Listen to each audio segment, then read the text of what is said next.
আমার প্রবাসী এবং দেশবাসী ভাই এবং বোনকে একটা কথা বলি, যারা আমরা প্রবাসে আছি এবং যারা লোকাল যে যেখানে আছে, বর্তমানে আমি কেরালায় আছি, কিন্তু দেখেন আমার কেরালার থেকে আমার ঘরে যাওয়ার ফ্লাইটের টিকিট হচ্ছে কত জানেন? জোর তাই জোর 10,000, 12,000, 15,000, এতেই তো বেশি হবে না। কিন্তু ভাই, যখন আমার ভিতরে হৃদয় আছে, আত্মা আছে, তখন আমার ফ্লাইটের টিকিটটার দাম অনেক কম, মূল্যটা অনেক কম। কিন্তু যখন আমার নিঃশ্বাস ভিতর থেকে চলে যাবে, সেই ফ্লাইটের টিকিটের দাম হবে কত জানেন ভাই? সেই ফ্লাইটের টিকিট দাম হবে 1,10,000, 15,000, 20,000। ভাই, মানুষের মরার পরে কিন্তু অনেক মানুষ আছে লাশটা নেয় না তার বাড়িতে। অভাব, হ্যাঁ সত্যি অভাব। নিজের দেহ, নিজের বডিটাকে এই প্রবাসের মাটিতে, বিদেশের মাটিতে দাফন করতে হয়। তখন বলতেছি ভাই, দেখুন আবার সময় আছে।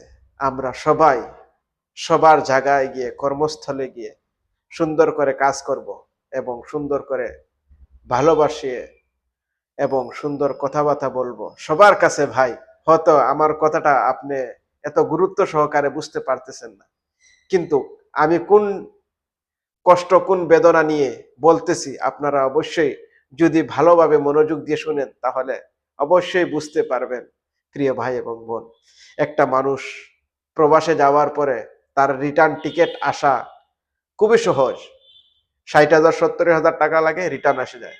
কিন্তু সেখানে যদি সে মরে যায়, সেখানে যদি গালফ কান্ট্রিতে মরে যায়, তাহলে সেখান থেকে আসার জন্য বডিটা কত টাকা লাগে জানেন? লক্ষ লক্ষ টাকা লাগে। অনেক ফ্যামিলি আছে, অনেক গরিব দরিদ্র ফ্যামিলি আছে, আনতে পারতেছে না টাকার অভাবে। ভাই, বডিটা তো ওইখানে দাফন করে দেয়। ভাই, শুনতে বড় কষ্ট লাগে।